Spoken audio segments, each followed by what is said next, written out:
Ya Allah, seru Ismail, anakku, Rabiah, telah datang membawa sinar yang akan menerangi alam di sekitarnya. Lalu Ismail menggumam, amin. Tetapi berkas cahaya yang membungkus bayi kecil itu tidak membuat keluarganya terlepas dari belitan kemiskinan. Pada suatu hari seorang lelaki datang kepada Rabiah dan bertanya, saya ini telah banyak melakukan dosa. Maksiat saya bertimbun melebihi gunung-gunung. Andai kata saya bertobat, apakah Allah akan menerima tobat saya? Tidak, jawab Rabiah dengan suara tegas. Pada kali yang lain seorang lelaki datang pula kepadanya. Lelaki itu berkata, seandainya tiap butir pasir itu adalah dosa, maka seluas gurunlah tebaran dosa saya.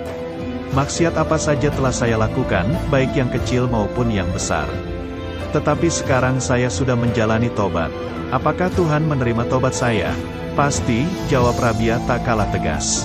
Lalu ia menjelaskan, kalau Tuhan tidak berkenan menerima tobat seorang hamba, apakah mungkin hamba itu tergerak menjalani tobat? Untuk berhenti dari dosa, jangan simpan kata akan atau andai kata, sebab hal itu akan merusak ketulusan niatmu. Memang ucapan sufi perempuan itu seringkali menyakitkan telinga bagi mereka yang tidak memahami jalan pikirannya. Ia seorang mistisi yang sangat tinggi derajatnya dan tergolong kelompok sufi periode awal. Ia memperkaya literatur Islam dengan kisah-kisah pengalaman mistiknya dalam sajak-sajak berkualitas tinggi. Sesungguhnya ia lebih dikenal sebagai seorang pendiri agama cinta, mahabbah, dan ia pun dikenang sebagai ibu para sufi besar, the mother of the Grand Master. Siapa sebenarnya ia yang kepergiannya dilulukan kaum suci itu? Tiada lain ia adalah tokoh wanita bernama Rabiah Basri atau lebih dikenal sebagai Rabiah al-Adawiyah al-Basriyah, lahir pada tahun 713 Masehi di Basrah, Irak, dari keluarga yang hina dina. Sebagai anak keempat, itu sebabnya ia diberi nama Rabiah. Bayi itu dilahirkan ketika orang tuanya hidup sangat sengsara meskipun waktu itu kota Basrah bergelimang dengan kekayaan dan kemewahan. Tidak seorang pun yang berada di samping ibunya, apalagi menolongnya, karena ayahnya, Ismail, tengah berusaha meminta bantuan kepada para tetangganya. Namun, karena saat itu sudah jauh malam, tidak seorang pun dari mereka yang terjaga. Dengan lunglai Ismail pulang tanpa hasil, padahal ia hanya ingin meminjam lampu atau minyak tanah untuk menerangi istrinya yang akan melahirkan. Dengan perasaan putus asa Ismail masuk ke dalam biliknya. Tiba-tiba matanya terbelalak gembira menyaksikan apa yang terjadi di bilik itu. Seberkas cahaya memancar dari bayi yang baru saja dilahirkan tanpa bantuan siapa-siapa. Ya Allah, seru Ismail, anakku, Rabiah, telah datang membawa sinar yang akan menerangi alam di sekitarnya. Lalu Ismail menggumam, amin. Tetapi berkas cahaya yang membungkus bayi kecil itu tidak membuat keluarganya terlepas dari belitan kemiskinan. Ismail tetap tidak punya apa-apa kecuali 3 kerat roti untuk istrinya yang masih lemah itu. Ia lantas bersujud dalam salat tahajud yang panjang, menyerahkan nasib dirinya dan seluruh keluarganya kepada Yang menciptakan kehidupan. Sekonyong-konyong ia seolah berada dalam lautan mimpi manakala gumpalan cahaya yang lebih benderang muncul di depannya, dan setelah itu Rasul hadir bagaikan masih segar bugar. Kepada Ismail, Rasulullah bersabda, jangan bersedih, orang salih. Anakmu kelak akan dicari syafaatnya oleh orang-orang mulia. Pergilah kamu kepada penguasa kota Basrah, dan katakan kepadanya bahwa pada malam Jumat yang lalu ia tidak melakukan salat sunnah seperti biasanya. Katakan, sebagai kifarat atas kelalaiannya itu, ia harus membayar 1 dinar untuk 1 rakaat yang ditinggalkannya. Ketika Ismail mengerjakan seperti yang diperintahkan Rasulullah dalam mimpinya, Isazadan, penguasa kota Basrah itu, terperanjat. Ia memang biasa mengerjakan salat sunnah 100 rakaat tiap malam, sedangkan saban malam Jumat ia selalu mengerjakan 400 rakaat. Oleh karena itu, kepada Ismail diserahkannya uang sebanyak 400 dinar sesuai dengan jumlah rakaat yang ditinggalkannya pada malam Jumat yang silam. Itulah sebagian dari tanda-tanda karamah Rabiah al-Adawiyah, seorang sufi perempuan dari kota Basrah, yang di hatinya hanya tersedia cinta kepada Tuhan. Begitu agungnya cinta itu bertaut antara hamba dan penciptanya sampai ia tidak punya waktu untuk membenci atau mencintai, untuk berduka atau bersuka cita selain dengan Allah. Ismail dan istrinya meninggal ketika Rabiah masih kecil. Begitu pula ketiga kakak Rabiah, meninggal ketika wabah kelaparan melanda kota Basrah. Dalam kesendirian itu, akhirnya Rabiah jatuh ke tangan orang yang kejam, yang lalu menjualnya sebagai budak belian dengan harga sangat murah. Majikan barunya pun tak kalah bengisnya dibandingkan dengan majikan sebelumnya. Setelah bebas, Rabiah pergi ke tempat-tempat sunyi untuk menjalani hidup dengan bermeditasi, dan akhirnya sampailah ia di sebuah gubuk dekat Basra. Di sini ia hidup bertapa. Sebuah tikar butut, sebuah kendil dari tanah, dan sebuah batu bata adalah harta yang ia punyai dan teman dalam menjalani hidup kepertapaan. Praktis sejak saat itu, seluruh hidupnya hanya ia abdikan pada Allah.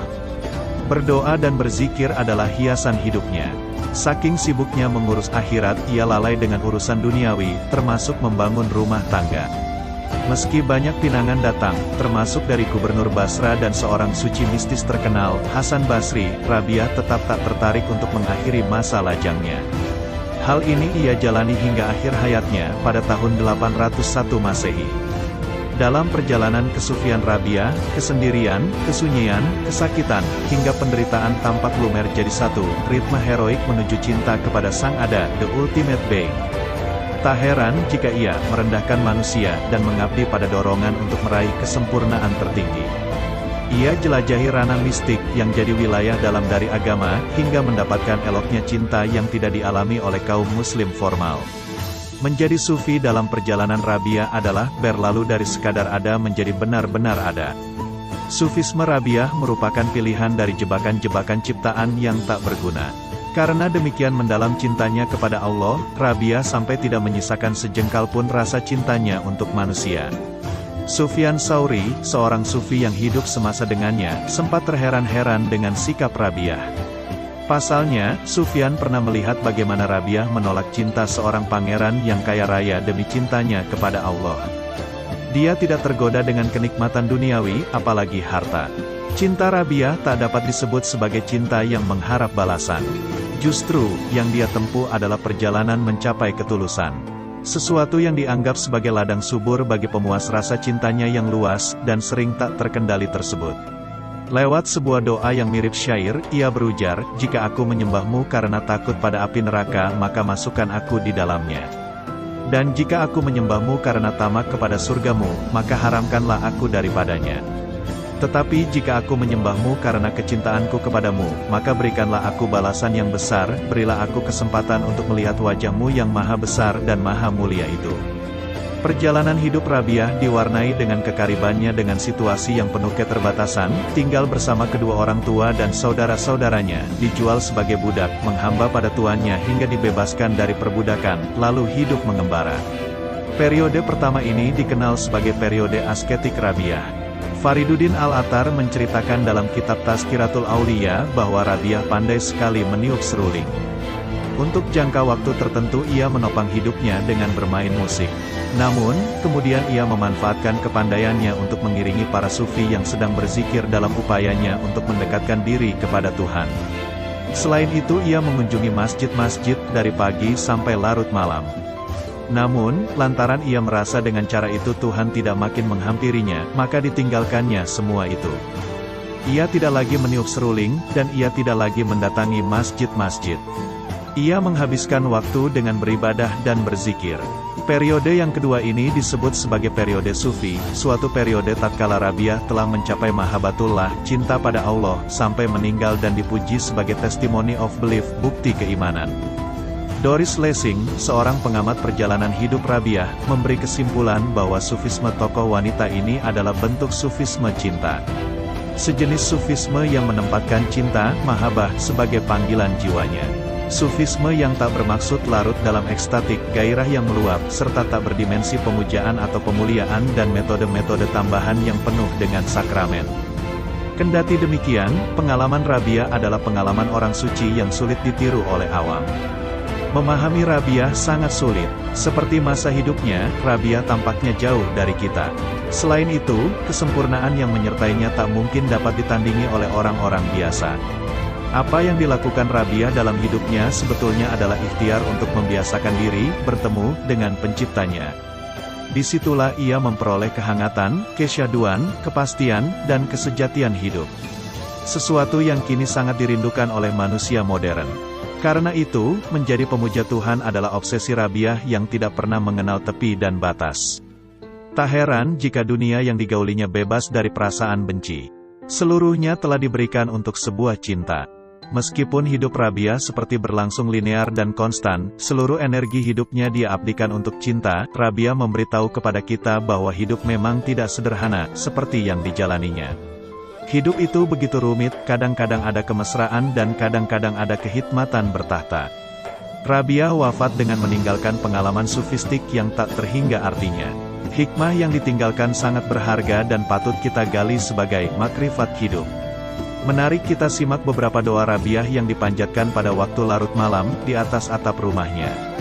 Oh Tuhanku, bintang-bintang bersinar gemerlapan, manusia telah tidur nyenyak, dan raja-raja telah menutup pintunya, tiap orang yang bercinta sedang asyik masuk dengan kesayangannya, dan disinilah aku sendirian bersama engkau. Jika fajar telah merekah dan serat-serat cahaya menebari cakrawala, Rabiah pun berdoa dengan khusyuk. Ya Ilahi, malam telah berlalu, dan siang menjelang datang. Aduhai, seandainya malam tidak pernah berakhir, alangkah bahagianya hatiku sebab aku dapat selalu bermesra-mesra denganmu.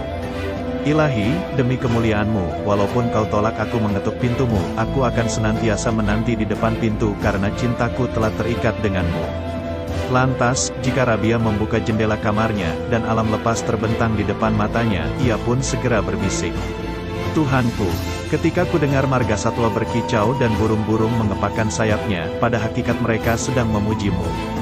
Pada waktu ku dengar desauan angin dan gemericik air di pegunungan, bahkan manakala guntur menggelegar, semuanya kulihat sedang menjadi saksi atas keesaanmu. Tentang masa depannya ia pernah ditanya oleh Sufyan Tsauri, apakah engkau akan menikah kelak? Rabiah mengelak, pernikahan merupakan kewajiban bagi mereka yang mempunyai pilihan. Padahal aku tidak mempunyai pilihan kecuali mengabdi kepada Allah. Bagaimanakah jalannya sampai engkau mencapai martabat itu? Karena telah kuberikan seluruh hidupku, ujar Rabiah. Mengapa bisa kau lakukan itu, sedangkan kami tidak?